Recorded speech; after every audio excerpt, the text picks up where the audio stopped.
c'est un lieu pour les jeunes de se rencontrer. Parce que quand on regarde ça, ils n'ont pas vraiment d'endroit spécifique pour se voir autre qu'à la maison, chez un, chez l'autre. Puis ça permet aussi, quand ils ont des idées, qu'ils veulent faire de quoi, des projets, ben c'est une place qu'ils peuvent soumettre leurs idées, puis des projets se réalisent. Dans le fond, ça les rend autonomes aussi. Ils sont comme libres, puis c'est ça, on leur inculque des belles valeurs aussi. C'est que la Maison des jeunes est comme devenue une zone franche pour les jeunes. L'intention d'une maison de jeunes, c'est vraiment d'offrir un milieu de vie sain pour les jeunes, puis être en contact avec des adultes significatifs.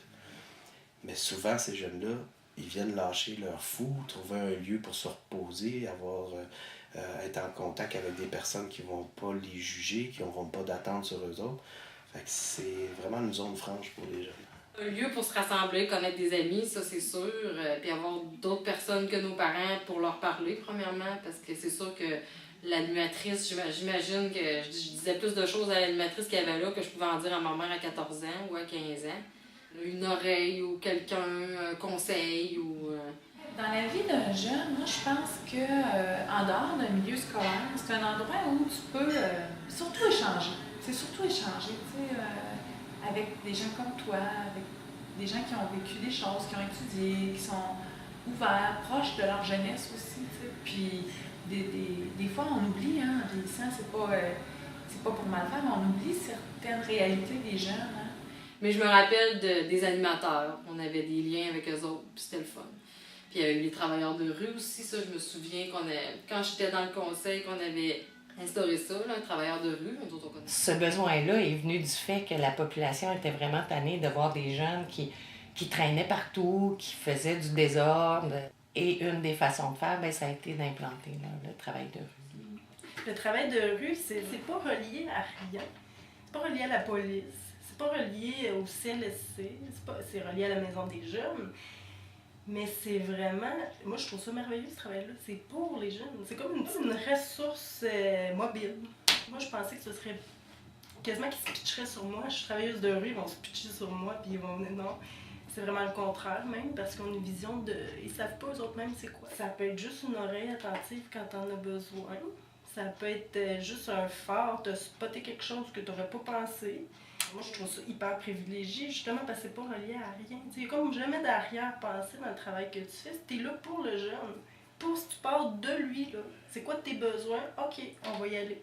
Mais on développe une relation avec ces jeunes-là, puis ça devient vraiment important. Tu connais la situation familiale, tu sais un paquet de choses, tout en étant confidentiel, parce que moi, je leur disais que qu'on me disait, c'était vraiment confidentiel.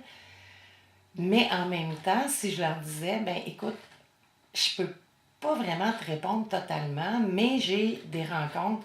J'étais un pont, finalement, entre le jeune puis toutes les ressources, ou même toutes ces visions d'avenir, peu importe. J'étais là comme pour pouvoir guider. Là, ce que j'ai appris des jeunes, c'est qu'ils vont pas nécessairement s'ouvrir d'emblée. Hein. Il faut vraiment travailler une relation, puis il faut aller chercher même, sans poser trop des questions directes. Mais une fois que c'est là, les jeunes sont contents là, de ça. Là. Ils aiment ça, cette ressource-là, là, le travail de rue. Une plage horaire qui est vraiment en dehors du cadre.